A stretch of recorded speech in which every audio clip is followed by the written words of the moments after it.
वैदिक काळात स्त्रियांना स्वातंत्र्य नव्हते.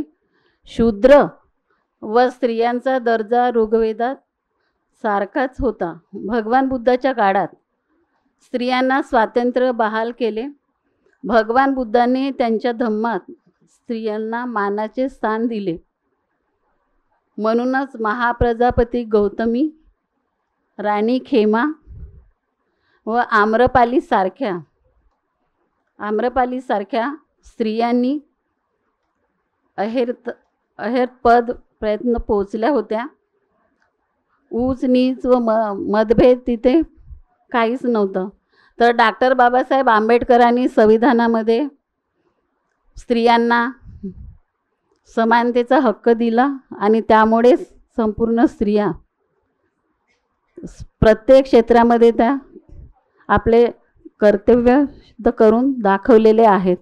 आता लढाई जुंपली सारे इशारे आमुचे, ही सारी धरित्री आमुचे, सूर्य तारे आमुचे. आग त्यांच्या हुकमतीला दाही दिशांनी लागली, लाटाही आता आमुच्या आणि सर्व किनारे आमुचे. बाळपणी पित्याच्या तारुण्यात, पतीच्या वार्धक्यात, पुत्राच्या नियंत्रणाखाली स्त्रीने राहिले पाहिजे. स्त्रीला आत्मा नाही अशी एक संस्कृती म्हणते. तर स्त्री ही पुरुषाच्या सुखासाठी परमेश्वराने निर्माण करून देणारे साधन आहे असा दुसऱ्या संस्कृतीला वाटते. पुरुषाच्या इच्छा आकांक्षाची पूर्ती करणे हे स्त्रीचे कर्तव्य आहे. तिला स्वतंत्र असे अस्तित्व नाही. चार भिंतींच्या आत तिचं हे झाल्यामुळं स्त्री मागेच राहिली गेली आणि जी स्त्री पुढे जायचा प्रयत्न केला तर समाजातील म्हातारे लोक बिघडली म्हणून तिचा टवळाटवळी काढीत होते. असा तो काळ होता. आणि अशांना मुकाट्याने सहन करणाऱ्यांना बीने अगदी यथार्थ शब्द काढले आहेत. बी म्हणतात की सोन्याची तनु जळतेस आपुल्या पाषाण मूर्ती पुढे, मुग्धे कोण वध तेज तुझ्या हातास तेने चढे. अहो, रूढी परंपरेच्या आपल्या पाषाण मूर्ती पुढे सोन्यासारख्या सुंदर आणि मौल्यवान शरीर नष्ट करणाऱ्या आणि जिला स्वतःच्या दुःखाची जाणीव असूनही मुग्ध मनाने पचवणाऱ्या आपल्याला अगदी यथार्थ शब्दात बीने केवढा उदात्त उद्गार काढलेला आहे बरं. परंतु आता स्त्री जातीचं चित्र पूर्णतः बदललेलं आहे.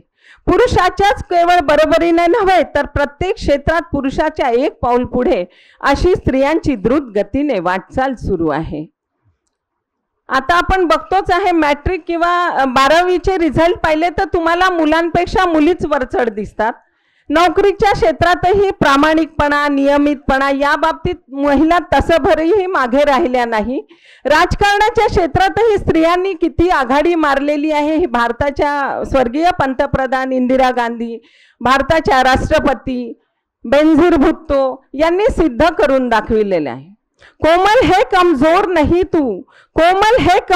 नहीं तू, शक्ति का नाम ही नारी है, जग को जीवन देने वाली मौत भी तुझ पे हारी आहे. परंतु आता स्त्री जातीचं चित्र पूर्णतः बदललेलं आहे. हे संपूर्ण कशामुळे? डॉक्टर बाबासाहेब आंबेडकर, महात्मा ज्योतिबा फुले, महर्षी कर्वे यांच्या सारख्या सुधारणावादी मंडळींमुळे स्त्रियांना आज हे वैभवशाली दिवस लाभले ही वस्तुस्थिती आहे. आणि त्यांच्यामुळेच आज आपण या सभागृहात उपस्थित आहोत महिला. कारण की बाबासाहेबांच्या संविधानाने नुसतं आपल्या समाजाच्याच महिला नाही तर संपूर्ण समाजासाठी बाबासाहेबांनी काम केलेले आहे. परंतु बाबासाहेबांना मानणारे लोक किती आहेत? बाबासाहेबांचा जर अवतार झाला नसता तर या प्रश्नांची उत्तरं आपल्या समोर थोडा जरी विचार केला तरी त्यांचे भाव, विश्व, विचार, सृष्टी यांच्यातील अनन्य साधारण महत्व लक्षात येईल. डॉक्टर बाबासाहेब आंबेडकरांचं चरित्र व चारित्र्य म्हणजे समाज जीवनातील पवित्र गंगा. या शुद्ध जीवनरूपी गंगेचं पाणी आयुष्यात कधी गढूळच झालं नाही, कारण त्यांच्या जीवनात बुद्ध शासनाचं अमृत मुसळून गेले होतं. कोणत्याही राजकारणी, समाजकारणी, धर्मकारणी पुरुषाचं जीवन विरोचित असावं लागतं या बाबतीत डॉक्टर बाबासाहेब आंबेडकर पूर्णतः कसाला उतरले असून त्यांनी राष्ट्राच्या पुरुषाला खाली मान घालावं लागेल इतकं त्यांचं उदात्त निष्कलंक चारित्र्य. आणि म्हणून भेदरकारपणे कुणालाही आव्हान देणारी सत्प्रवृत्ती, निरपेक्ष लोकसेवा हा बाणा व कधी मान न तुकविण्याचा ब्रीद त्यांच्या रक्तात भिनलं होतं. कसलीही अभिलाषा, कसलेही मानवत यांना बळी न पडता तत्वासाठी, न्यायासाठी, हक्कासाठी सतत लढा देणारे वीर पुरुष म्हणजेच डॉक्टर बाबासाहेब आंबेडकर. अमृतवाणी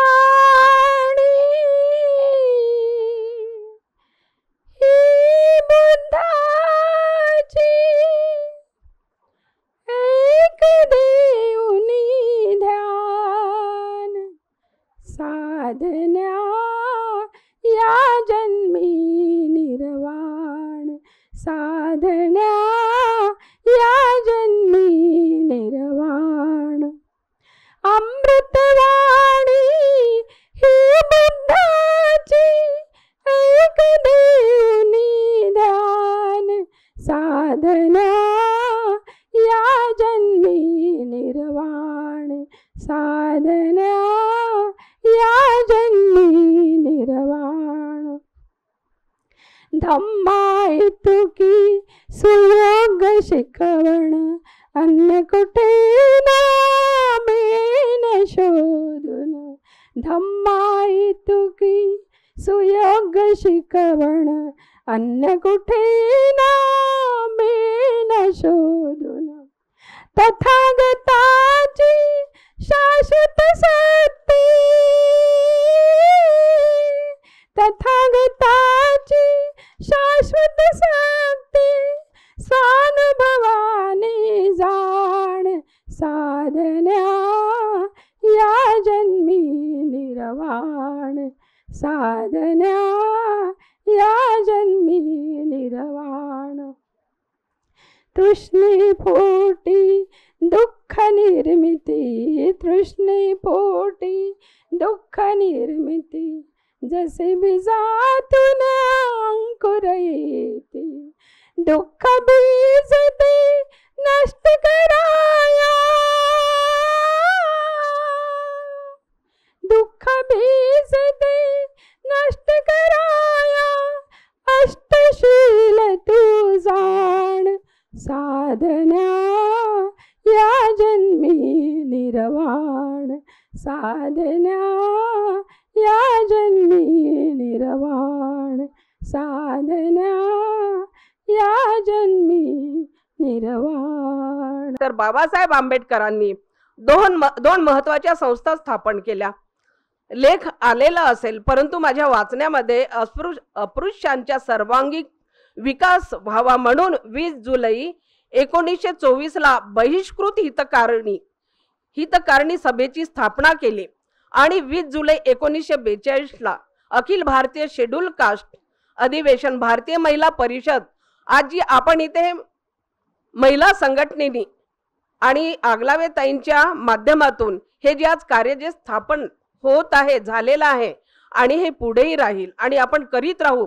पूर्ण नागपूरच्या संघटित महिला सगळ्या संघटना असतील, त्यांनी एकत्रित येऊन अजून याला खूप असं जोर द्यावा आणि आपण महिला संघटनेने किती कार्य कसं करू शकतो आणि डॉक्टर बाबासाहेब आंबेडकरांच्या चळवळीला कसं प्रोत्साहित करू शकतो. अनेक मार्ग आहे, आपण ते शोधावे. आणि फक्त आपण गीत आहे, गीतामध्ये प्रोत्साहन देतोच, परंतु कार्यही करा. कार्य करणं हे कठीण आहे, जड आहे, तरी ती करण्याची क्षमता आपल्या प्रत्येक महिलांमध्ये आहे. कारण की आपलं रक्तचे सळसळत आहे, आपण हे करायला पाहिजे. तर या परिषदेची स्थापना 1942 अखिल भारतीय शेड्यूल कास्टच्या अधिवेशनात भारतीय महिला परिषदेची स्थापना झाली.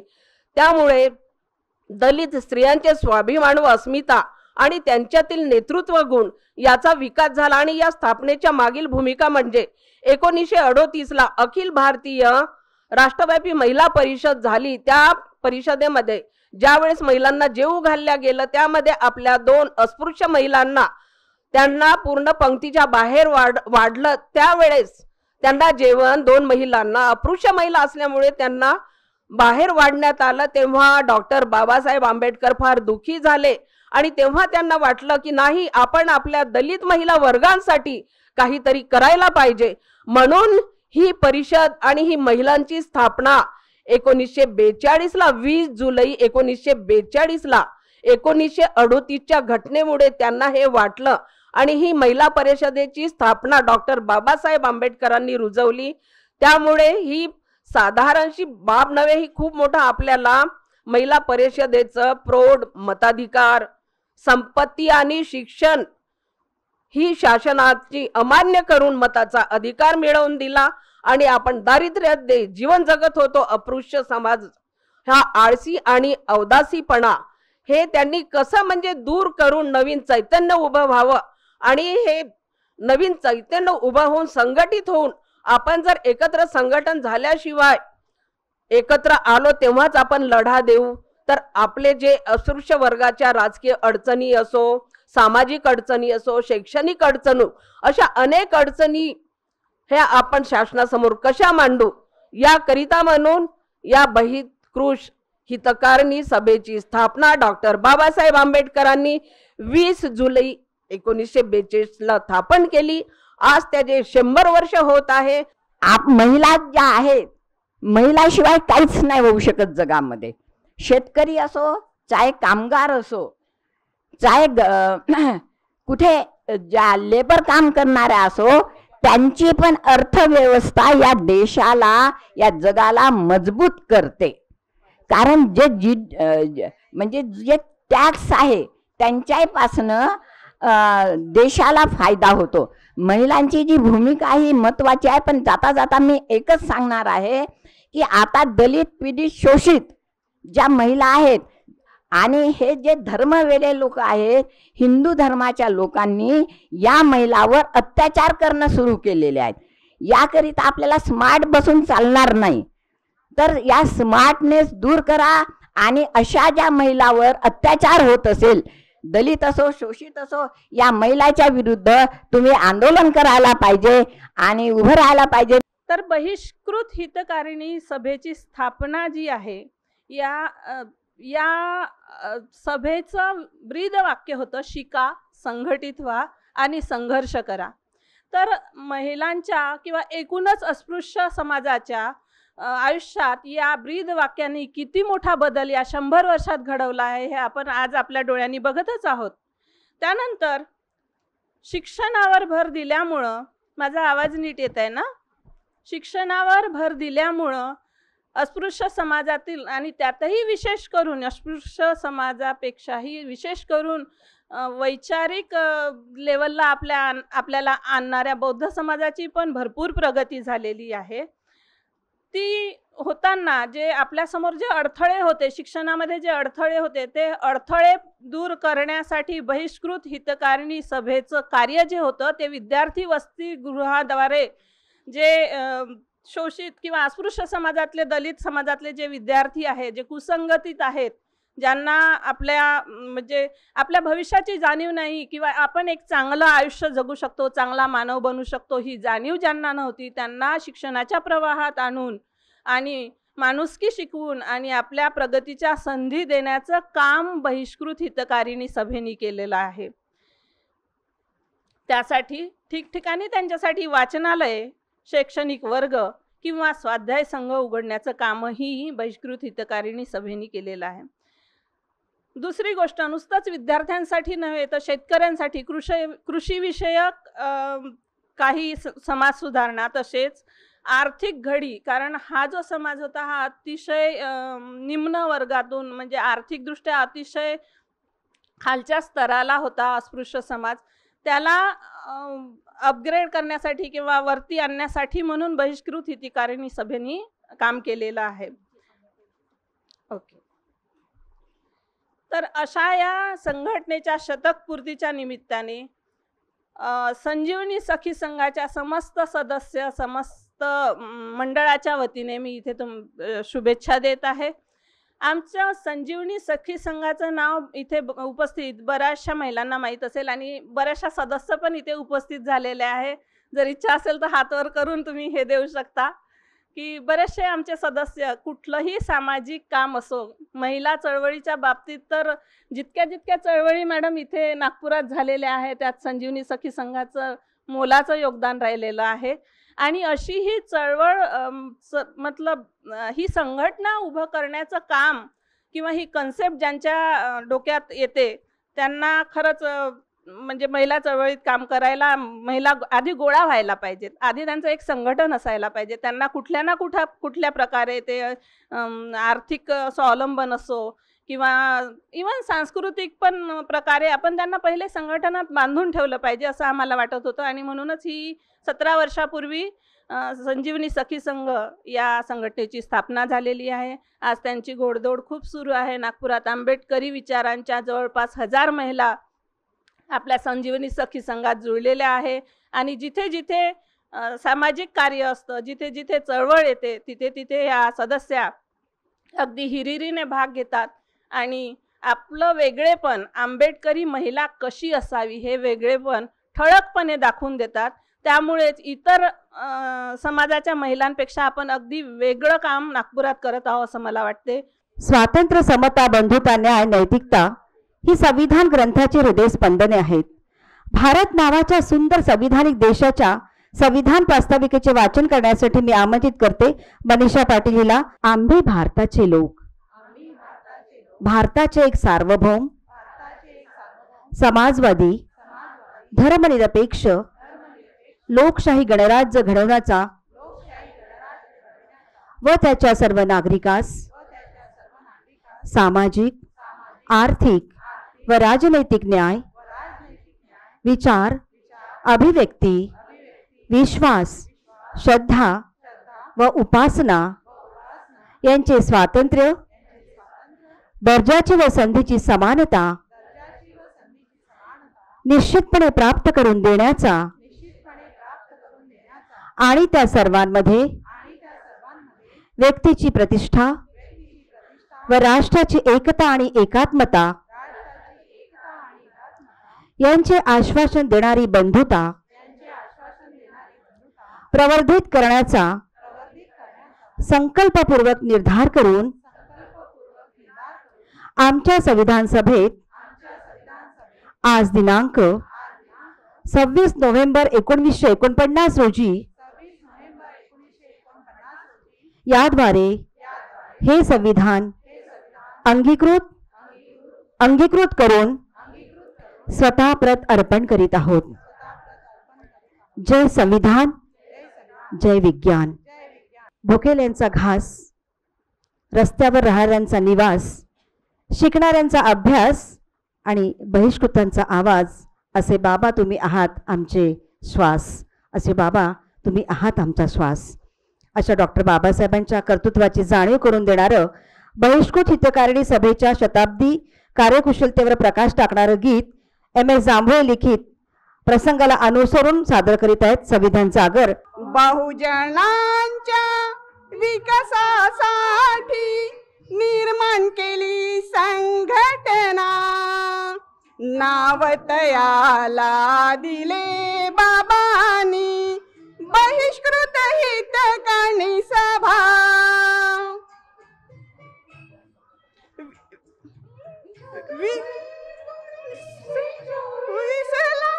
संघटना स्थापन केली, अस्पृश्यांच्या समस्याविषयी जागृती लोकात केली.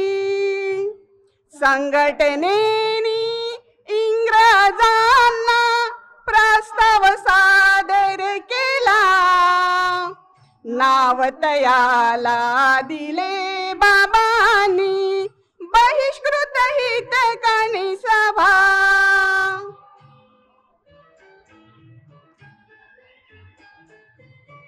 अन्यायाचा विरोध करण्या संघटित केले लोकांना, नियोजन केले देशामध्ये, कार्यभार दिला निष्ठावंतांना. जाळे बनविले देशामध्ये, सांगितले सरळ इंग्रजांना, नाव तयाला दिले बाबांनी बहिष्कृत हितकारिणी सभा.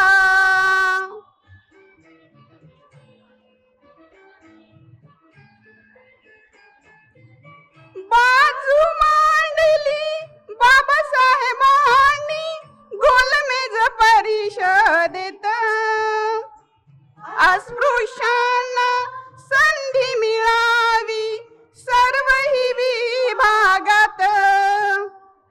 प्रकाष्ठेने प्रयत्न केले, अधिकार मिळाले आम्हाला, नाव तयाला दिले बाबांनी बहिष्कृत हितकारिणी सभा. बहुजनांच्या विकासासाठी निर्माण केली संघटना, नाव तयाला दिले बाबांनी, बहिष्कृत हितकाणी सभा, बहिष्कृत हितकाणी सभा। जो आपने जो गीत अभी सुना है, तो डॉक्टर बाबा साहब अम्बेडकर ने बहिष्कृत हितकारिणी की सभा 20 जुलाई 1924 को निर्माण की थी, जिसके माध्यम से भारत में जितने भी डिप्रेस कास्ट के लोग हैं, पिछड़े लोग हैं, उनका उत्थान करना है, कल्याण करना है। इसके माध्यम से उन्होंने ये मतलब बहिष्कृत हितकारिणी सभा का निर्माण किया था और इसको पूरा अभी सेंटेनरी हो रहा है। इसके माध्यम से आज हमने इसका आयोजन किया है। Doctor Vikas Jambhulkar, he is an associate professor at the Department of Political Science, RTM Nagpur University, Nagpur. Actually, he is presently heading the department. I have already told. Earlier, he had taught at the National Law University, Bhopal, as an assistant professor, and also worked as a research associate to Dr. Subhash Kashyap, constitutional advisor to the Government of India at Center of Policy Research, New Delhi. He has been the coordinator of the Center of the UGC scheme for entry in services, RTM Nagpur University, as well coordinator of Bharati's IOS Training Center of the university. He has been actively engaged with both the administrative and academic work of the university and has published more than 25 papers in national and international journals and books.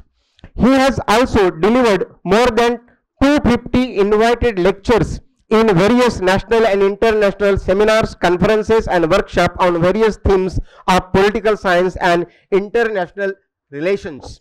He is the recipient of the US Cultural and Educational Department Fellowship for a short-term training on American political development at the US. He has been to China as a part of delegation initiated by Institute of Chinese Studies and Chinese Embassy. He has been invited to Turkey and other conferences. He had been actively engaged in organizing various programs, national as well as international, including seminars, conferences, workshops, guest lectures and training programs in the Department of Political Science, where he is presently teaching now. बहिष्कृत हितकारिणी सभा या सभेचं जी प्रस्थापना आहे ती 20 जुलै 1924 मुंबई इथे झाली आणि त्याचे जे स्लोगन आहे कोणीतरी बोलून गेलं, एज्युकेट, एजिटेट, ऑर्गनाइज. याचा क्रम आपण चुकवतो, प्रॉब्लेम नाही. एज्युकेशन पहिलं आहे, त्यानंतर एजिटेट होणं आहे आणि मग त्याचा नंतर ऑर्गनाइज होणं आहे.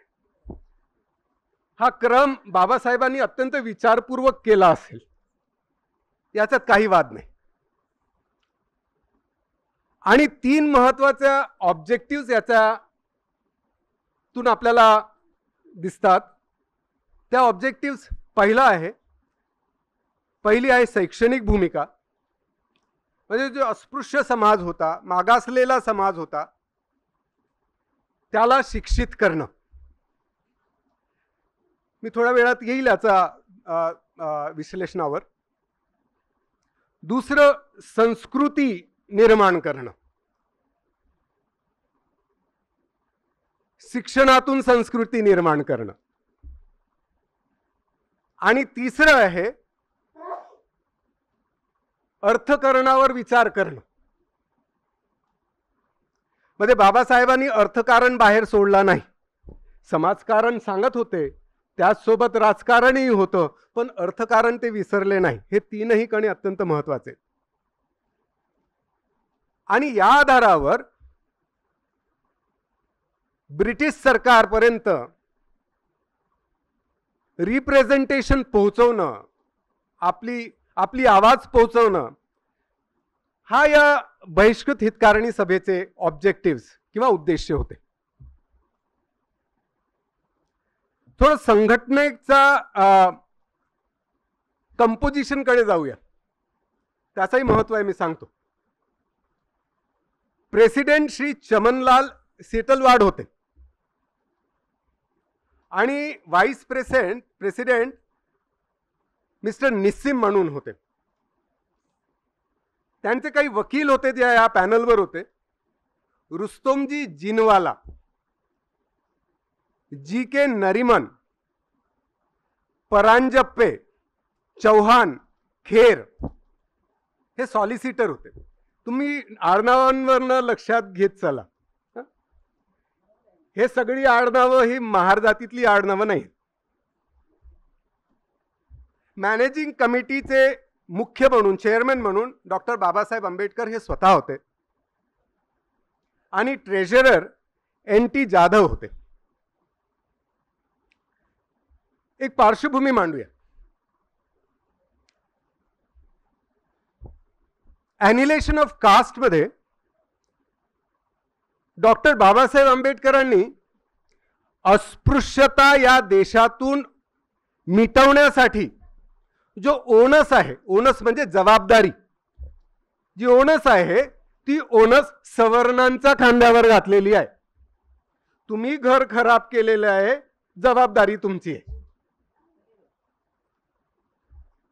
हा ओनस आहे, पण ते करणार नाही. आणि म्हणून हा रेटा इथूनही लागायला पाहिजेत. ज्यांना अधिकार विमुख करून टाकलेला आहे, ज्यांच्याकडनं अधिकार काढून टाकलेला आहे, ज्यांना बहिष्कृत करून टाकलेला आहे, या बहिष्कृतांनी आपल्या अधिकारांसाठी उभं राहायला पाहिजेत. इथलं डायलेक्टिक्स बघा. जोपर्यंत हे दोनही येत नाही तोपर्यंत अस्पृश्यता निर्मूलनाचा जो प्रॉब्लेम आहे या देशातून जात नाही. याच्यासाठी दोनही लागतं. त्याचं सुद्धा उद्धार करायची तेवढीच गरज आहे जेवढा उद्धार तुम्हाला स्वतःच करायचा आहे. त्याला सुद्धा तेवढंच लिबरेट करायचं आहे जेवढं लिबरेशनची गरज आम्हाला आहे. त्याला सुद्धा वाईट मार्गातून चांगल्या मार्गाकडे आणायची तेवढीच गरज आहे जेवढा आम्हाला आहे. लिबरेशन ऑपरेसरचं म्हणजे जो पिळवणूक करतो त्याचं सुद्धा करण्याची गरज पडते.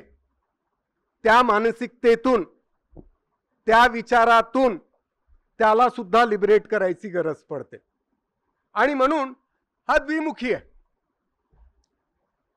आणि म्हणूनच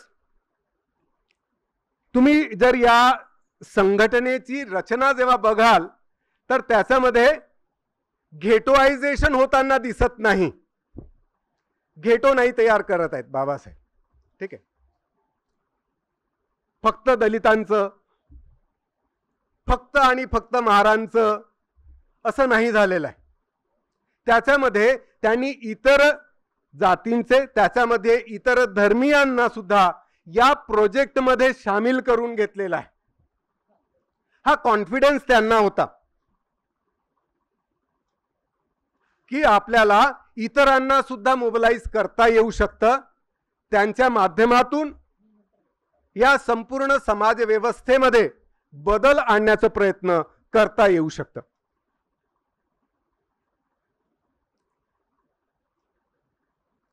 या संघटनेचे, या सभेचे अनेक प्रोग्राम झाले. मी संपूर्ण प्रोग्रामची आखणी करणार नाही, पण प्रामुख्याने जे 3 महत्वाचे जे मुद्दे होते, ऑब्जेक्टिव्ह जे होते, एज्युकेशन, दुसरं संस्कृती आणि तिसरं इकॉनॉमिक ऑब्जेक्टिव्ह. आज 75 वर्ष स्वातंत्र्याला झालेली आहेत आणि डॉक्टर बाबासाहेब आंबेडकरांच्या चळवळीला 100वी 2016 पासूनच लागलेली आहे. जेव्हा तो पहिला एसे येतो कास्ट इन इंडियाचा, तो 1916चा आहे. तेव्हापासून 100 लागलेली आहे. हे 56 पर्यंत चालेल. आणि बाबासाहेबांचे अनेक महत्वाचे टप्पे या 2024 ते 56 पर्यंत तुम्हाला मिळत जाणार आहेत. म्हणजे खरं बघितलं तर बाबासाहेब आंबेडकरांची संपूर्ण चळवळ पुन्हा जगण्याचं चान्स आपल्या समोर आहे. पण हे करत असताना बाबासाहेब नेमके काय करत होते याच्यावर जवळून लक्ष देणं हे महत्वाचं आहे. भावनिक होणं स्वाभाविक आहे, पण भावनाच्या व्यतिरिक्त सुद्धा आपल्याला निखळपणे बघावं लागणार आहे की नेमकं प्रॉब्लेम काय आहे आपल्या समोर. आणि जोपर्यंत ह्या प्रॉब्लेमचं एनालिसिस आपल्याला करता येणार नाही तोपर्यंत फारसी गती आपल्याला मिळवता येणार नाही. रिझर्वेशनच्या माध्यमातून या देशामध्ये असंख्य लोक हे शिक्षणाच्या दारी, नोकऱ्यांच्या दारी पोहोचू शकली. आज त्याच रिझर्वेशनची जी पॉलिसी आहे ही तळाला चाललेली आहे. याचं अनालिसिस आपण कधी करणार आहोत आणि याच्यावर सोल्युशन आपण कधी काढणार आहोत, हा महत्वाचा मुद्दा आहे. या देशामध्ये ज्या पद्धतीने राजकीय अर्थव्यवस्था प्रस्थापित करण्यात आली होती ती तशीची तशीच आहे का? त्याच्यामध्ये बदल झालेला नाही का? आपण कधी विचारणार की सोशलिझमचं काय झालं?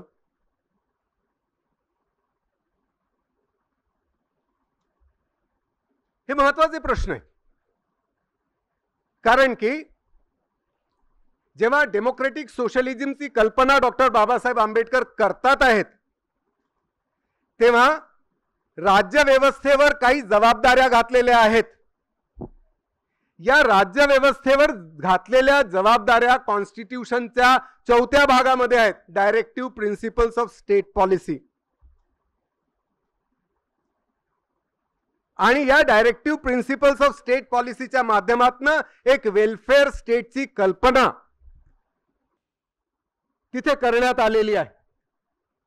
आणि इथला जो मागास वर्ग आहे या मागास वर्गाला या देशामध्ये उत्पन्न होणारे सगळे रिसोर्सेस आहेत त्या रिसोर्सेसचा भागीदार बनवण्याचा आहे, वितरणाचा आहे. या सगळ्या गोष्टींवर आपण प्रश्न कधी विचारणार आहोत? जेव्हा आपण आपल्या हक्काच्या बाबतीत बोलतो आहोत तर हा हक्क समजूनही येत आहे की नाही येत आहे हा आता प्रश्न उद्भवलेला आहे. माझ्या समोर अनेक भगिनी पुरुष मंडळी सुद्धा मागे आहेत.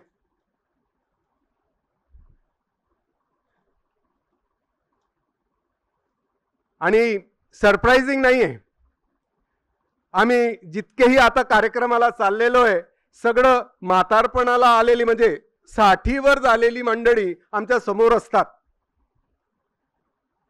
युथ गायब आहे.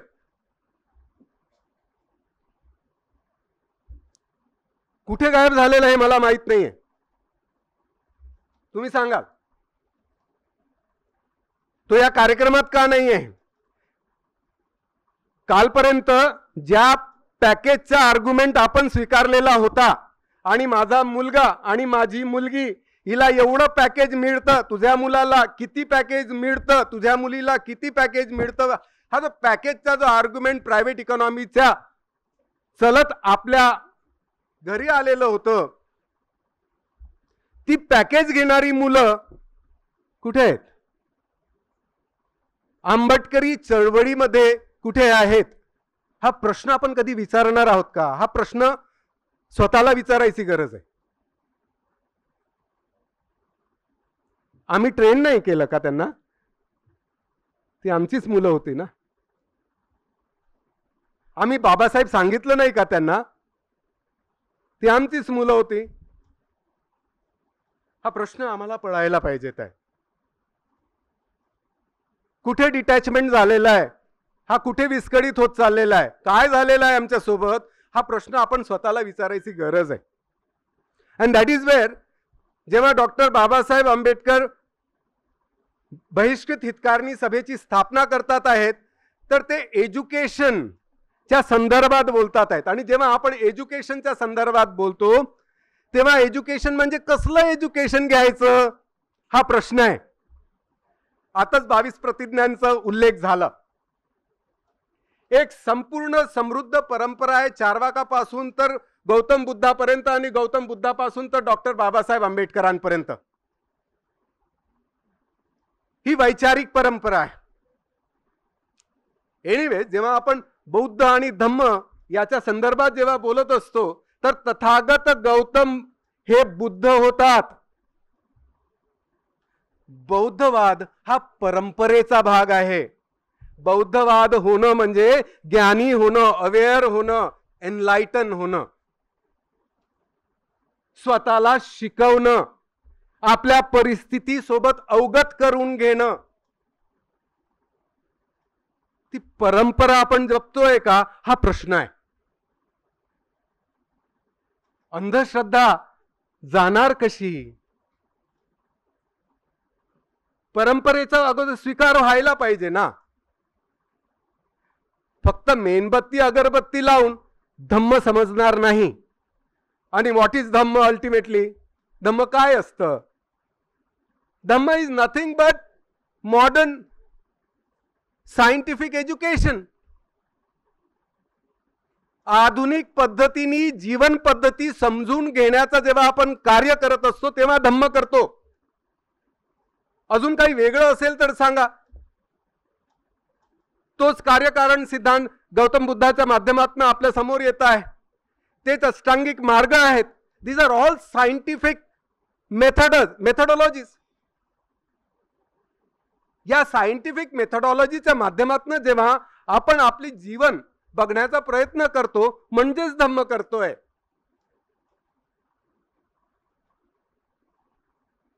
That is not a dogma. हे काही असं डॉग्मा नाही आहे. हे समजून घेणं अत्यंत आवश्यक आहे. आणि म्हणूनच मग संस्कृती कोणती तयार करायची? दुसरा जो मुद्दा, ऑब्जेक्टिव्ह.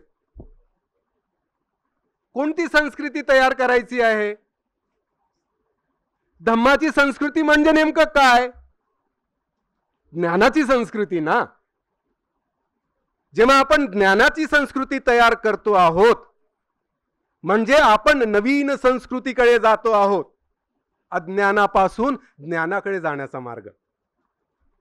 आणि त्याचे मूल्य प्रस्थापित करतो आहोत. मग ते समानतेचे मूल्य आहेत, स्वातंत्र्याचे मूल्य आहेत, बंधुभाव किंवा भगिनी भावांचे मूल्य आहेत, समतेचे मूल्य आहेत, न्यायाचे मूल्य आहेत. हे सगळी मूल्य जे या समृद्ध परंपरेच्या माध्यमातून आपल्याला डॉक्टर बाबासाहेबांच्या माध्यमातून मिळाली, या संस्कृतीचं प्रस्थापीकरण करणं म्हणजेच धम्म करणं होय, म्हणजे संस्कृतीकरण करणं होय. म्हणजे संस्कृतीचा अर्थ असा म्हणजे मला असं वाटतं की आपण संस्कृतीचे चुकीचे अर्थ नाही घ्यायला पाहिजेत आहे की आपण अगरबत्ती मेणबत्ती लावली म्हणजे ते संस्कृती. तो कर्मकांड आहे. That is a ritual, right. संस्कृती ही मूल्यांच्या आधारावर प्रस्थापित होत असते. ही मूल्य कोणती आपली? आताच ताई बोलून गेल्या. बऱ्याचशा उदाहरण त्यांनी आपल्या समोर दिलेले आहेत. बरेच उदाहरण दिलेले आहेत. आणि मी मागची जी पुरुष मंडळी आहेत त्यांना सुद्धा मी अपील करतो. बाबासाहेबांची चळवळ ही समतेची चळवळ आहे, न्यायाची चळवळ आहे. आणि या समतेच्या चळवळीचं घरी काय झालेलं आहे? घरी डेमोक्रेसी आहे का? लोकशाही आहे का? समानता आहे का? आमच्या घरचं काय झालेलं आहे?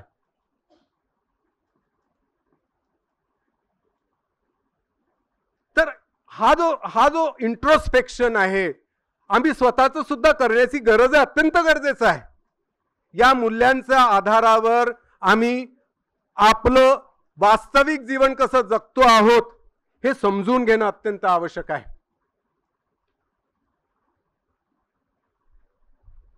म्हणजे कमालीचं आम्ही म्हणजे ज्याला काय म्हणूया ते एक गाणं आहे, आचारावून विचारवाया. 4 शब्दामध्ये संपूर्ण ज्याला म्हणतो की जो विजडम असतो ना, असा मुठ्ठीत बांधण्याचं काम या 4 शब्दामध्ये केलं, आचाराविन विचारवाया. जर आचरणच नाही तर कितीही इक्वॅलिटीच्या स्वातंत्र्याच्या आपण गोष्टी केल्या ते सगळं वाया आहे, त्याला काही अर्थ नाही आहे. त्याला अंगीकृत कधी करणार, त्याच्यात आपण भिजणार कधी, त्याला जगणार कधी, त्याला वे ऑफ लाईफ कधी बनवणार आपण. समता ही वे ऑफ लाईफ असायला पाहिजे ना, जगण्याची पद्धती असायला पाहिजे ना. समता ही जगण्याची पद्धती असायला पाहिजेत आहे. आणि म्हणून जेव्हा ताई म्हणतात की रिस्पेक्ट, इक्वल रिस्पेक्ट, त्यालाच कंपॅशनही म्हणूया, करुणा तिथूनच निर्माण होते ना, अजून कुठून निर्माण होणार. If you do not have a respect for other person आणि तुम्हाला समजतच नाही की आपण रिस्पेक्ट कसं करावं, तर you should not expect respect from that other person also. इतिहास सरळ करण्याची गरज आहे आणि हा इतिहास आमच्या घरपर्यंत सरळ करण्याची गरज आहे. म्हणजे एकीकडे ब्राह्मणवादी पितृसत्ता याची टीका आपण करतोच, पण आपल्या पितृसत्तेचं काय करायचं हा प्रश्न महत्वाचा आहे. कसली संस्कृती आम्ही घरी तयार केलेली आहे, ही संस्कृती बदलवणार आहोत की नाही बदलवणार आहोत, हा महत्वाचा प्रश्न आहे. म्हणजे प्रश्न जेव्हा उठेल, मी नेहमी हा उदाहरण देत असतो, 3-4 वर्षाची मुलं जी असतात, 5 वर्षाची मुलं हे शाळेतून येतात, पहिल्या वर्गाची मुलं असतात, शाळेतून येतात, आई मला तहान लागली, आई तर घरीच असते नाही का, आई मला तहान लागली आणि आई म्हणते ताई दादाला पाणी दे. That is how we inculcate, socialize, right. Gender roles, शाळेमध्ये जातो आपण आणि शाळेमध्ये सेंटेन्स शिकवलं जातं आपल्याला, कन्स्ट्रक्शन, लहान मुलांना सेंटेन्स कसं बनवायचं हे शिकवलं जातं नाही का. तर पहिलं सेंटेन्स असतं, आई काय करत आहे, आई स्वयंपाक करत आहे. बाबा काय करत आहेत, तर बाबा ऑफिसला गेलेत, किंवा बाबा पेपर वाचत आहेत, किंवा बाबा टीव्ही पाहत आहेत, वगैरे वगैरे वगैरे वगैरे.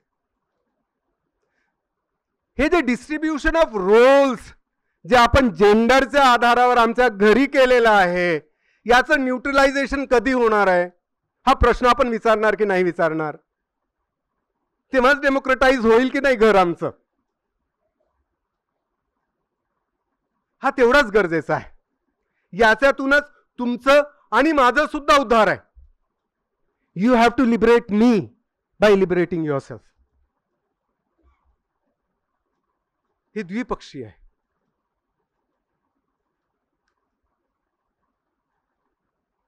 इकॉनॉमी,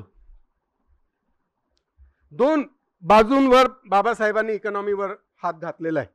एक आहे ॲग्रिकल्चर इकॉनॉमी आणि दुसरं आहे इंडस्ट्रियल इकॉनॉमी. त्यावेळेस सर्व्हिस इकॉनॉमी फारशी अशी कॉर्पोरेटाइज नव्हती. सर्व्हिस इकॉनॉमी ही जातीची होती, म्हणून बाबासाहेबांनी तिकडे लक्ष नाही दिलं. आणि म्हणून डॉक्टर बाबासाहेब आंबेडकरांनी त्यावेळेस, तुम्ही इमॅजिन करा 1924 मध्ये ते याचं ऑब्जेक्टिव्ह तयार करतात आहेत की इकॉनॉमी ही अत्यंत महत्वाची आहे. Inequality is violence. Let me tell you, असमानता हे व्हायलन्स असतं, कारण की ते तुम्हाला अरक्षित करतं, डिपेंडन्सी वाढवतं, आणि जेव्हाही आपण डिपेंडंट असतो ते व्हायलन्स पर्यंत जात असतं. And that is why it is very necessary की आपण स्वतःला आर्थिक क्षेत्रामध्ये कशा पद्धतीने बघतो आहोत, राईट. आतापर्यंत परत संस्कृती, कोणाचं लग्न करायचं, मुलाचं लग्न करायचंय, पण त्याला अट नाहीये की मुलीचं पण नोकरी असायला पाहिजे किंवा काही असायला पाहिजे, त्याला चालतं. आणि मुलीला अट नाहीये की कमीत कमी आपल्या पायावर उभी हो तेव्हाच लग्न कर. And thereby we start creating that same thing. आपण त्याला रिप्रोड्यूस करतो. तोच फॅमिली स्ट्रक्चर रिप्रोड्यूस होतो आहे. आणि म्हणूनच महिलांच्या शिक्षणावर भर, पुरुषांच्या शिक्षणावर भर तर दिलंच, ते नॅचरली येत गेलं, पण महिलांच्या शिक्षणावर भर हा लेटली आलं. आजही आपल्याला स्लोगन तयार करावे लागतात. महिला बचाव, है ना, बेटी बचाओ बेटी पढ़ाओ. कमाल आहे, दोन्ही कनेक्टेड आहे. 21व्या शताब्दीमध्ये सुद्धा आपल्याला हा स्लोगन द्यावा लागतो. कारण की जोपर्यंत महिलांचं शिक्षण होणार नाही, जोपर्यंत ती आपल्या पायावर उभी होणार नाही, तोपर्यंत हा जो धम्माचा जो चक्र आहे ना लिबरेशनचं, तो सुद्धा गतिमान होणार नाही. फक्त पुरुषांच्या भरोश्यावर ते पॉसिबल नाही. आणि म्हणूनच मला असं वाटतं की या सगळ्या इंडस्ट्रियल सेक्टरमध्ये, ॲग्रिकल्चर सेक्टरमध्ये, आता माहीत नाही आपल्या किती लोकांकडे जमिनी आहेत नाही आहेत. ज्यांच्याकडे जमिनी आहेत त्यांनी बघावं, पण ज्यांनी मॉडर्न एज्युकेशन घेतलेलं आहे त्यांनी इंडस्ट्रीजकडे जावं, स्वतःच्या इंडस्ट्रीज लावाव्यात. आज नोकरीची परिस्थिती आपण सर्वांना माहीत आहे, गंभीर अवस्था आहे. मी डेटा काढलेला आहे, मी फारसा आता त्या डेटाला हात लावणार नाही, पण आपल्याला ते सगळं ज्ञात आहे. आज एज्युकेशनमध्ये प्रायव्हेटायझेशन झालेलं आहे. प्रायमरी एज्युकेशन प्रायव्हेटाईज झालेली आहे. हायर एज्युकेशनमध्ये प्रायव्हेटायझेशन होत चाललेलं आहे. प्रायव्हेट युनिव्हर्सिटीजच्या स्थापनेच्या संदर्भात कायदे तयार झालेले आहेत. आज देशामध्ये 950 विद्यापीठांमधनं 450 विद्यापीठं ही प्रायव्हेट आहेत, अर्ध्यापेक्षा जास्त. या प्रायव्हेट विद्यापीठामध्ये जेव्हा आपल्याला शिक्षण घ्यायचं असेल तर चांगली फीज मोजावी लागते. आज बाबासाहेबांच्या कृपेने आणि रिझर्वेशन पॉलिसीमुळे काही लोक सक्षम झालीत, पण जी नाही झालेली आहेत त्यांच्यासाठी कशा पद्धतीची शिक्षण व्यवस्था राहणार आहे हा प्रश्न उद्भवणार आहे. शिक्षणासोबत नोकरी, म्हणजे खास करून भारतामध्ये तरी सुद्धा शिक्षणासोबत नोकरीचं सरळ संबंध आहे. जर चांगलं शिक्षण मिळणार नाही, क्वालिटी एज्युकेशन मिळणार नाही, चांगल्या एज्युकेशन इन्स्टिट्यूशन मध्ये मुलं जाणार नाहीत, तर त्यांना नोकरी कुठे मिळणार आहे हा पहिला प्रश्न. आणि अशा परिस्थितीमध्ये जेव्हा सरकारी आणि गैर सरकारी क्षेत्र, प्रायव्हेट सेक्टरमध्ये नोकऱ्यांची भयानक कपात झालेली आहे, आणि येणाऱ्या काळामध्ये जेव्हा आर्टिफिशियल इंटेलिजन्सच्या संदर्भात आपण बोलणार आहोत, जेव्हा आर्टिफिशियल इंटेलिजन्स सगळ्या नोकऱ्या खाणार आहे, अशा वेळेस आपण काय करणार आहोत हे प्रश्न आपण विचारायला पाहिजेत आहे. हे स्वतःला विचारायची गरज आहे. आता कारण की आर्टिफिशियल इंटेलिजन्सचा आलाच मुद्दा, तो थोडंसं डील करून घेतो. आर्टिफिशियल इंटेलिजन्स म्हणजे कृत्रिम ज्ञान, इंटेलेक्ट. हे रोबोटच्या माध्यमातनं, ॲपच्या माध्यमातनं आजही आपल्या फोनमध्ये आहे. जेव्हा तुम्ही व्हॉट्सॲप करता, किंवा जेव्हा तुम्ही फेसबुक बघता, किंवा जेव्हा तुम्ही ऑनलाईन ऑर्डर करता, हे सगळं आर्टिफिशियल इंटेलिजन्सच्या माध्यमातनं ऑपरेट होत चाललेलं आहे. रोबोटिक्स हा एक नवा क्षेत्र आलेला आहे ज्याच्यामध्ये आर्टिफिशियल इंटेलिजन्स काम करणार आहे. उद्या चालून ड्रायव्हरलेस कारची संकल्पना आपल्या समोर येणार आहे. ड्रायव्हर नाही चालवणार आता कार, ठीक आहे. आणि गुगलनी त्याचं प्रोटोटाईपही तयार केलेलं आहे असं ते म्हणतात. टेस्लानी सुद्धा त्याचं प्रोटोटाईप तयार केलेलं आहे असं म्हणतात आहेत. लॉन्च नाही झालेली अजूनपर्यंत, पण ही संकल्पना आहे. राईट. अर्थ काय आहे? टेक्नॉलॉजी अत्यंत गतीने सामोर चाललेली आहे, भयानक गतीने सामोर जात आहे. We are not catching up. On the contrary, we need to raise questions. How are we going to catch up? आम्ही कसं या टेक्नॉलॉजीला हात धरून सामोर जाऊ शकणार आहोत, हा प्रश्न आपल्याला उद्भवलेला पाहिजेत आहे. आणि म्हणून जेव्हा बहिष्कृत हितकारणी सभेची स्थापना झाली, त्यावेळची टेक्नॉलॉजी, त्यावेळेसचं एज्युकेशन, त्यावेळेसचं अर्थकारण वगैरे वगैरे वगैरे या सगळ्या बाबींवर डॉक्टर बाबासाहेब आंबेडकरांनी लक्ष दिलं. आणि या बाबतीत लोकांनी एकत्रित यावं, प्रत्येक व्यक्तीने दुसऱ्या व्यक्तीला शिकवावं, अवेअर करावं, प्रावधान करावेत, अशा पद्धतीची भूमिका घेतली. आज आपल्याकडे शिक्षण महर्षी झालेले आहेत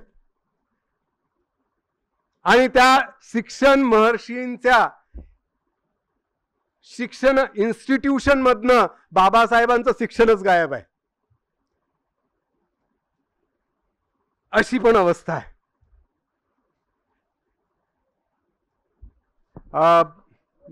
ताईंनी म्हटलं होतं की I won't take much time आता, कारण की सगळ्यांना घरचं वेध लागलेलं आहे.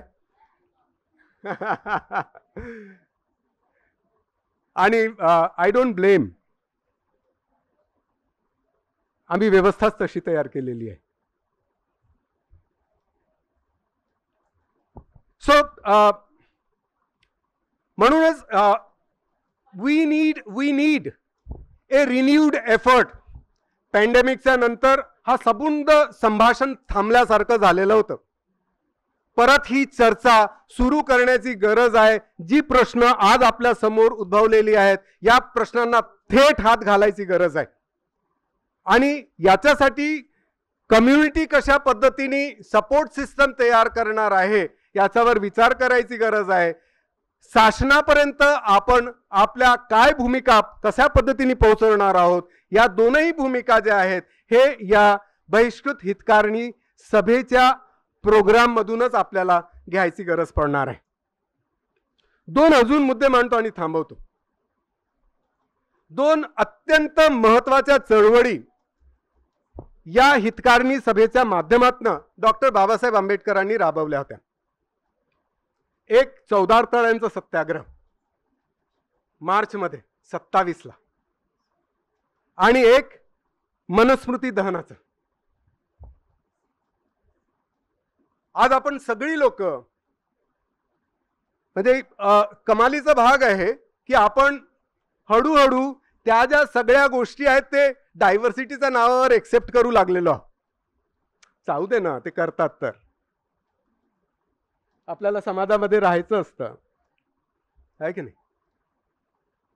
आणि आपणही त्याच्यामध्ये सामील होत चालले जातो.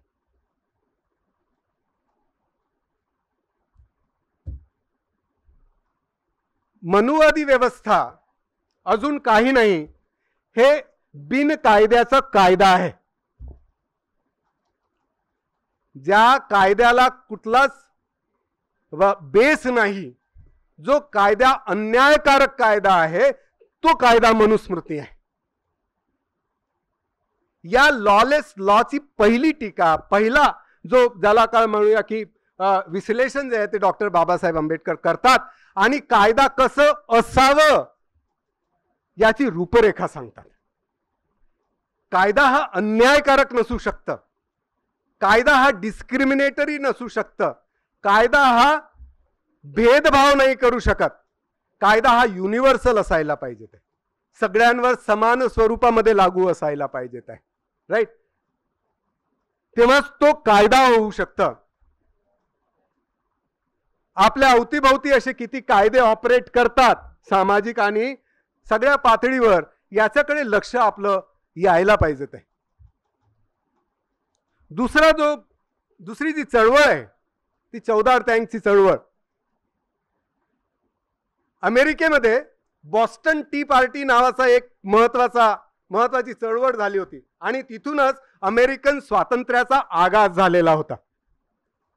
त्या बॉस्टन टी पार्टीमध्ये ते जे संपूर्ण जे चहाचे खोके आले होते ते सगळे समुद्रामध्ये त्यांनी फेकून टाकलेले होते.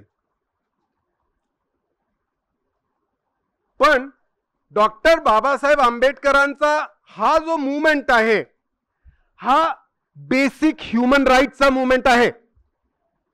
म्हणजे पाणी हा प्रत्येक व्यक्तीची गरज आहे, त्याच्याशिवाय जिवंत राहता येऊ शकत नाही.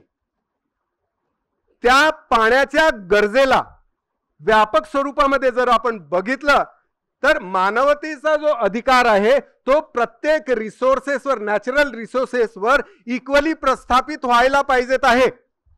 याचा पहिला आगाज आहे, ह्युमन राईट्सचा पहिला मूवमेंट आहे. डिक्लेरेशन जे आहे ना ह्युमन राईटचं युनायटेड नेशन मध्ये जे झालं 10 डिसेंबर 1945 त्याच्या काही 20 वर्षा अगोदर नियर अबाउट हा मानव अधिकाराचा पहिला मूवमेंट होता. फक्त पाणीच नाही, याच्या व्यतिरिक्त तुम्ही या मूवमेंटला फक्त खेचून दुसऱ्या सगळ्या रिसोर्सेस पर्यंत जाण्याचा प्रयत्न करा. मिनिमम गरजा पूर्ण व्हायला पाहिजेत आहे. Let down the jurisprudence of minimum needs. सगळ्यांच्या मिनिमम गरजा आहेत, या मिनिमम गरजा पूर्ण व्हायला पाहिजेत आहे. मधात स्लोगन निघाला होता रोटी कपडी मकान है ना, पण प्रत्येक काळामध्ये मिनिमम गरजा हे वेगवेगळ्या होतात. आजच्या काळामध्ये जेव्हा तंत्रज्ञान याच्या आधारावर संपूर्ण आयुष्य आपलं आता होऊ लागलेलं आहे, त्यामध्ये मिनिमम गरजामध्ये तंत्रज्ञान येतो, त्यामध्ये इंटरनेट येतो, त्यामध्ये कम्प्युटर येतो. हे मिनिमम गरजा झालेल्या आहेत.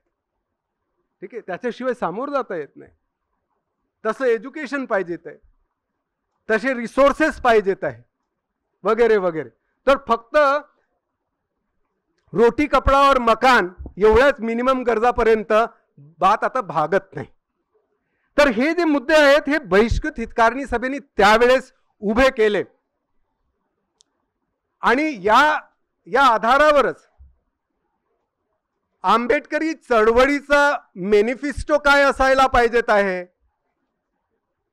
हा महत्वाचा मुद्दा आपल्या समोर मी मांडतो आणि इथून निघतो. काय मॅनिफेस्टो आहे, काय असायला पाहिजेत आहे. बाबासाहेब म्हणतात कास्टचं एनिलेशन झालं पाहिजे.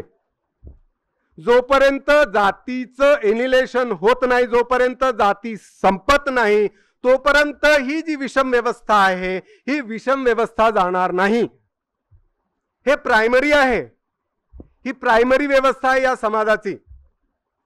आणि जोपर्यंत ही विषमता संपत नाही, जोपर्यंत जातीची व्यवस्था इथून संपत नाही, तोपर्यंत आपल्याला शांतपणे बसता येत नाही. याचा अर्थ असा आहे की ही चळवळ सतत चालू राहिली पाहिजेत आहे. ही चळवळ परमनंट चळवळ व्हायला पाहिजेत आहे. ही चळवळ थांबायला नाही पाहिजेत आहे. कारण की लिबरेशनचा जो मुख्य जो मुद्दा आहे तो अजूनपर्यंत संपलेला नाही आहे. आणि जोपर्यंत हा मुद्दा संपत नाही तोपर्यंत ही चळवळ अशीच अत्यंत मोठ्या स्वरूपामध्ये आपण निर्माण करता आली पाहिजेत आहे. हितकारणी सभेचं जे काही आज आठवण करून तुम्ही सर्व इथे आलात आणि नागपूरसारख्या ऐतिहासिक ठिकाणी तो कार्यक्रम घडला होता आणि बाबासाहेबांच्या अनेक आठवणी इथल्या लोकात इथल्या मातीत आहेत. त्याच्यामुळे निश्चितच तुम्हा सर्व लोकांचा इंटरेस्ट आणि ज्या कोणी याच्यात पार्टिसिपेट केलं आणि एवढ्या मोठ्या संख्येमध्ये इथे लोक आलेत, त्याच्यामुळे निश्चितच मला असं वाटतं की तुम्ही नागपूर ही भूमी एक जागृत भूमी आहे. त्याची आठवण करून अनेक याच्यावरती अनेकदा वक्तांनी आज 1942च्या संबंधातलं काय झालं होतं आणि काय आम्ही हासिल केलं याच्यात जर बोलला असता तर मला असं वाटतं की ते जास्त आणि विषयाशी संबंधित राहिलं असतं, विषयांतर झालं नसतं. आम्ही फक्त एवढंच सांगतोय की आता आम्ही एक दैनिक बहुजन सौरभ मागच्या 4.5 वर्षापासून चालवतोय रोज माझा व्हिडिओ चालत असतो. प्रेझेंट सिच्युएशनमध्ये आम्ही काय करायला पाहिजे, कुठे आहोत आम्ही आणि आजच्या परिस्थितीशी काय करायला पाहिजे. जवळपास 80-85 हजार लोक व्ह्युअर्स आहेत.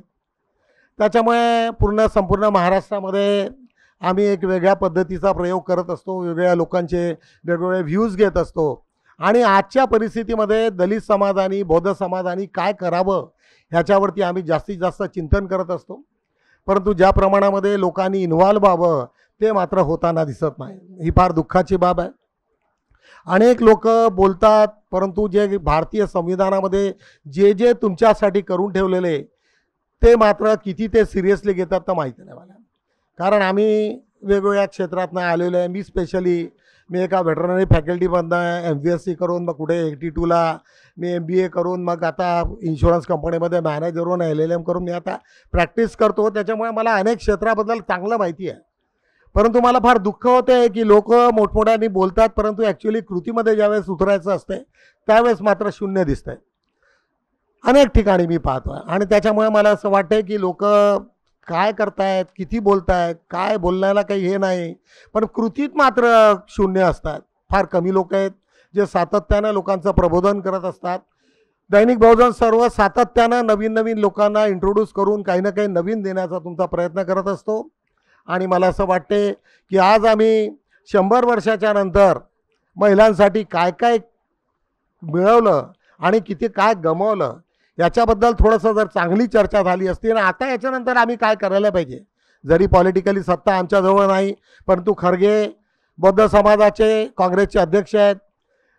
त्यांचं कुठेतरी सत्कार होताना मी पाहिलेलं नाही. कुठल्या तरी प्लॅटफॉर्मवरती कोणी बोलवलेलं दिसत नाही. आज काल जे पार्लिमेंटमध्ये झालं जाती जनगणनेच्या बाबतीत, किती आपला प्रश्न होता, तो कॉन्स्टिट्यूशनचा प्रश्न होता, बाबासाहेबांचा प्रश्न होता, परंतु त्याच्यात मात्र आपण सर्व लोक शांत आहोत, कोणी बोलत नाही. अशा ह्या अवस्थेमध्ये आपला हा समाज आहे. निश्चितच त्याचं इंट्रोस्पेक्शन करण्याची गरज आहे, सविस्तर चर्चा करण्याची गरज आहे, गंभीरतेने चर्चा करण्याची गरज आहे. नुसतं उथळ येऊन स्टेजवरती बोलणं ही काही आजची गरज नाही आहे. कुठे ना कुठे ग्रुपमध्ये संवाद साधा, आपापले ग्रुप बनवा, चर्चा करा. मग बुद्धिझमवरती असो की बाबासाहेबांवरती असो की अनेक विविध प्रश्न आहेत, याच्यावरती बोलावं. आज अध्यक्षीय भाषण असल्यामुळे मी काही वेगळे काही मुद्दे मांडत नाही. बोलायला काय दिवसभर बोलू शकतो आम्ही आणि वेगवेगळ्या विषयावरती बोलत असतो. मी आमच्या ज्या यूट्यूब चॅनलमध्ये 3 विषय मी घेऊन बोलत असतो. आजची परिस्थिती कशी आहे, त्याच्यानंतर बुद्धाच्या संबंधात आणि त्याचा आजच्या याच्याशी काय संबंध आहे, आणि तिसरा बहुजन सौरभशी जो आजचे लेटेस्ट न्यूज आहेत त्याला आम्ही विश्लेषण करत असतो. जवळपास 25 ते 26 मिनिटाचा तो व्हिडिओ असतो. त्याच्यामध्ये मला फार कमी लोक रीडर्स खूप आहेत, वाचतात, परंतु तिथे रिॲक्शन्स नाही. काय त्यांच्या डोक्यात आहे, मी बोललेलं कुठपर्यंत त्यांना आवडते नाही आवडत. मला असं वाटतं की आपल्या समाजात काहीतरी इंटरॅक्शनची फार मोठी कमी आहे. कशाची कमी आहे ते मला कळत नाही. लिहिण्याची आहे, बोलण्याची आहे, चर्चेची आहे, काय आहे ते काही कळत नाही. त्याच्यामुळे आज आम्ही जरी एवढे सर्व करत असलो, परंतु लोकांचा प्रतिसादाची फार अत्यंत गरज आहे. अशा चर्चा नेहमीच होत राहाव्या आणि या चर्चेच्या माध्यमातून कुठला ना कुठला ठराविक विषय करून जे जे कोणी वक्ते आले त्याला सांगायचं की ही तुझी लाईन आहे, लाईन सोडून बोलायचं नाही. लाईन सोडून जर बोलला तर विदेशामध्ये 2 मिनिटामध्ये तो अध्यक्ष त्यांना थांबवतो. तो म्हणतो you are going beyond the line, you come to the line. त्याच्यामुळे कसं असते की काहीतरी आपला वेळ खूप जातो. विषयाचं आज एवढं मोठी घटना बाबासाहेबांची नागपुरातली 1942ची, त्याच्यावरती ज्या पद्धतीची चर्चा व्हायला पाहिजे होती ती होत नाही. भलतीचकडे कुठेतरी फसकटते. असं होऊ नये असं मी आयोजकांनाही विनंती करेल आणि विषयाशी संबंधितच लोकांनी बोलावं एवढे मी तुम्हा सर्वांना सांगतो. आज पुन्हा आयोजकांनी जे चांगलं एवढं मोठं एवढा मोठा एक कृती केली, एवढ्या सर्व लोकांना आपल्याला बोलवून एक चांगलं विचार मंथन झालं, त्याच्याबद्दल मी आयोजकांचे अभिनंदन करतो आणि थांबतो. जय भीम. नागपूरमध्ये बहिष्कृत वर्गाची जी परिषद घेण्यात आलेली होती, त्या परिषदेमध्ये 22 जुलै 1942ला अखिल भारतीय महिला परिषद ही स्थापन झालेली होती. त्यानिमित्त आणि बहिष्कृत हितकारणी सभेच्या शतकपूर्तीच्या निमित्ताने नागपुरातील विविध संघटना, महिला संघटनांच्या माध्यमातून हा कार्यक्रम आयोजित करण्यात आलेला होता. या कार्यक्रमामध्ये आपल्याला लाभलेले वक्ते डॉक्टर विकास जांभूळकर सर यांनी त्यांचा जो विषय मांडला तो विषय अतिशय गंभीर आणि अभ्यासपूर्ण होता. त्यांनी आपल्याला जे मौलिक असं मार्गदर्शन केलेलं आहे त्याबद्दल मी त्यांचे आभार व्यक्त करते. त्यानंतरच्या आपल्या दुसऱ्या वक्त्या विद्याताई राईकवार, त्यांचं अगदी प्रभावी आणि तडफदार असं भाषण सगळ्या महिलांना खिळवून ठेवलं. आणि मला असं वाटते त्या सगळ्या वातावरणातून बाहेर येण्यासाठी खूप वेळ द्यावा लागला आणि सरांना अतिशय गंभीरतेने ऐकावं लागलं. तडफदार भाषण करणाऱ्या विद्याताईंना सुद्धा त्यांचे खूप आभार मानते. आजच्या कार्यक्रमाचे अध्यक्ष डॉक्टर सिद्धार्थ कांबळे सर, वेळेचा सगळा हे बघता त्यांनी अगदी 5 मिनिटांमध्ये आपलं भाषण आटोपलं आणि जे काही ऑडियन्स आहे त्या ऑडियन्सची खरी परिस्थिती त्यांना जाणवली आणि त्या जाणीवेमुळेच त्यांनी आपलं अध्यक्षीय भाषण आटोपतं घेतलं. अन्यथा कांबळे सर सुद्धा अत्यंत सुंदर बोलतात, मी त्यांना ऐकलेलं आहे. त्यांचे सुद्धा मी आभार व्यक्त करते. प्रबोधन पीठावर उपस्थित doctor Saroj Aglawe madam, Jambhude sir, Wankhede sir, Sandhya Rajurkar madam, या सगळ्यांची सुद्धा मी आभार मानते. कार्यक्रमाला उपस्थित असलेले Ashok Saraswati sir, Ghanshyam Dhabarde sir, Shashikant Humne sir, हुमणेताई, चव्हाणताई, उषाताई, प्रतिभाताई, या सगळ्यांचे मी आभार मानते. त्याचबरोबर इथे काही वक्त्यांची भाषणं झालेली होती. शुभेच्छा देण्यासाठी त्यांना त्यांचं मनोगत व्यक्त करण्यासाठी इथे पाचारण करण्यात आलेलं होतं. वंदना वारके यांनी अतिशय सुंदर आपलं मनोगत आणि तडफदार भाषणच त्यांनी जणू केलं. त्याच्यानंतर चव्हाणताईंनी गीत गायलं, टेंभेकर ताईंनी, दीपालीताई फुलेकर यांनी आपले काही मनोगत व्यक्त केलेले आहेत.